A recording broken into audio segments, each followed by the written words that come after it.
Alright, good afternoon, trappers. Hey, I'm here in the fur shed. I just got back from my annual beaver trip up northern PA here. I was trapping with Ryan Wilson from Coon Creek Trappers. I was also trapping with Craig Mullen, and we just had a blast. We caught 42 beaver, had an absolutely heck of a good time. I caught my new personal best, 62.7.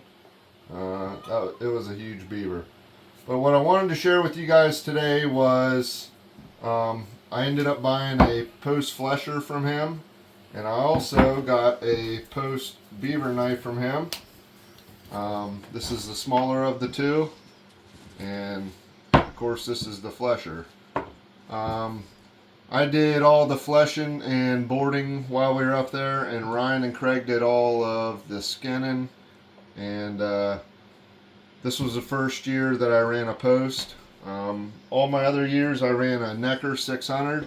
I'm not going to by any means sit here and knock them. They have been nothing but a good knife for me. I just feel like it's time in my life I did a little bit of an upgrade, and I'm glad I did. These posts have just a little bit of flex in them, especially when you're pushing. When you're on those edges and you're trying to push that fat off the side. They just have the slightest hint of, you can feel the flexibility in them, and that I really, really like.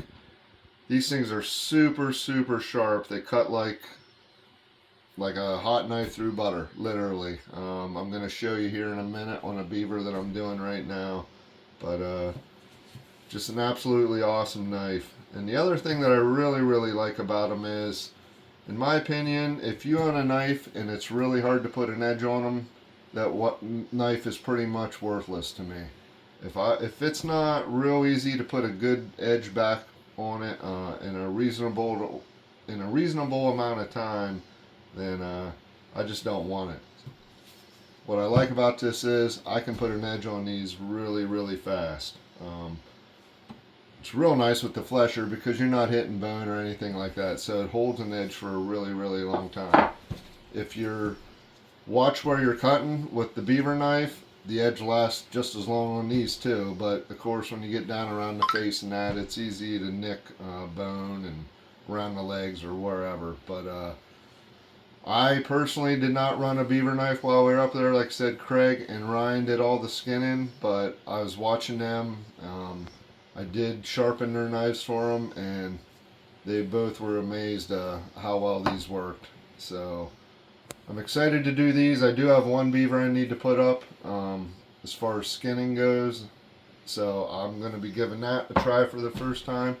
But for right now, I'm going to take this over here to the beam, and I'm going to start fleshing with it. Again, you can get these from CoonCreekTrapping.com. Ryan Wilson is the owner of that. It's the guy that I've been beaver trapping with, and I will have a link in the description here below on the video of his website and where you can get that. So let's walk over here to the fleshing beam, and I'm just going to take a few swipes on the beam here and show you how well this works. So I don't have a big beaver beam. Ryan had a beaver beam. It was really, really nice for beaver. You did not have to do a whole ton of adjustment with the with that for doing beaver. But my part of PA, I don't catch enough beaver to worry about it. I just put them up on this coyote / fox board, and it does the job. I just gotta handle them slightly longer. But I'm gonna go ahead and start here. Again, this is with that post flesher, and guys, I'm barely putting any pressure on this at all, and it's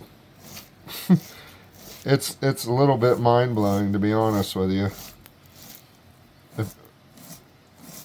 I mean, it just takes that right off, no problems whatsoever.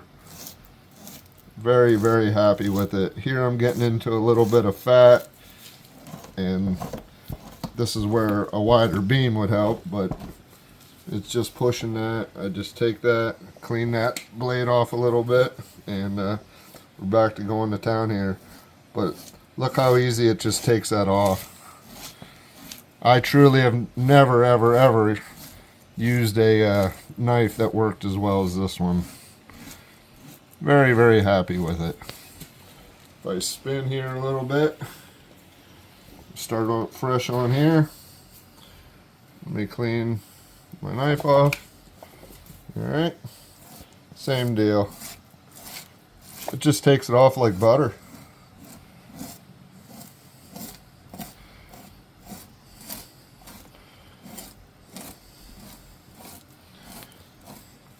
I think you guys get the idea. But like I said before, you know, to me, if you can't sharpen a knife, if it's really, really hard to sharpen, in my opinion, it's not worth having. And I already sharpened some of the knives that Ryan and Craig were using while we were up there, and it's very, very easy to put an edge on them. And I mean, I got them back to razor sharp. Ryan ended up cutting his finger on one. So now, in all seriousness, definitely check out, if you're looking to upgrade for a new flesher or beaver knife, look at the post. I don't think you're going to go wrong. Check out my description. It'll be on CoonCreekTrappers.com. You can get these. They are hard to get. He only makes so many at a time, and then Ryan gets a shipment of them. So if you want them, I'd get on there and get ordering to them. Thank you.